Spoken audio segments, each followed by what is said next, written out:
I had always believed that families should support each other, especially in the darkest moments. My wife Emily and I had been together for over a decade. We had built a home, raised children, and created a life that, from the outside, looked perfect. I never imagined that betrayal could come not only from the person I trusted most, but also from my own mother. It started subtly.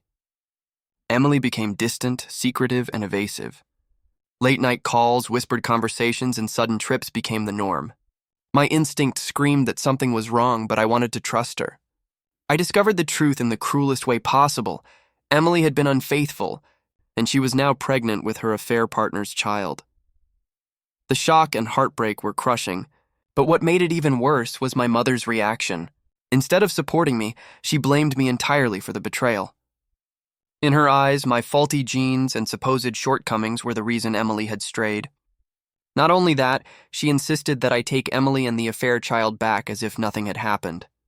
Her words cut deeper than the betrayal itself. How could she expect me to embrace deceit, humiliation, and manipulation without consequence?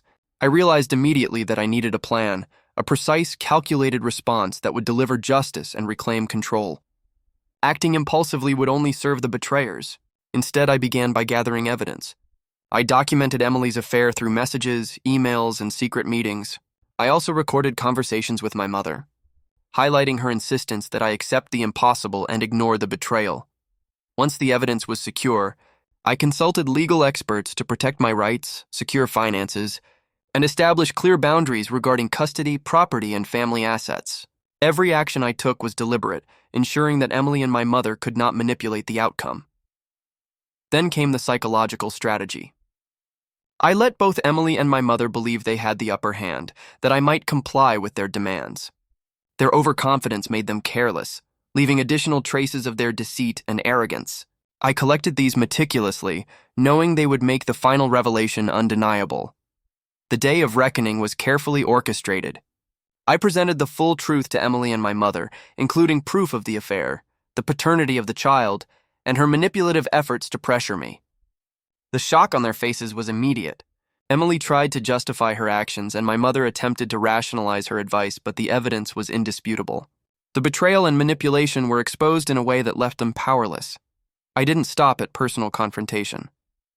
I ensured social and legal consequences were unavoidable. Financial control was asserted, custody rights were clarified, and the family home was secured. Emily and her lover faced public exposure, social repercussions, and the collapse of the carefully constructed lies they had relied upon. My mother, forced to witness the consequences of her interference, learned that blind advocacy without moral consideration can backfire catastrophically. In the weeks and months that followed, I rebuilt stability in my life.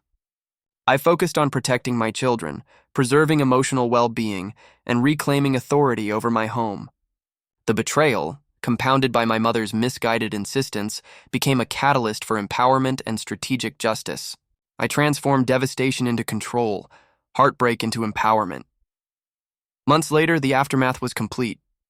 Emily's reputation and credibility were irreparably damaged. The affair partner was socially and professionally exposed. My mother, humbled by witnessing the consequences of her misplaced advice, adjusted her approach to family involvement. I emerged stronger, wiser, and fully in control of my life. The lesson was unmistakable. Betrayal and manipulation, no matter how audacious, can be countered with patience, evidence, and strategy. Emily and my mother had underestimated my resolve and foresight. Their audacity became their undoing.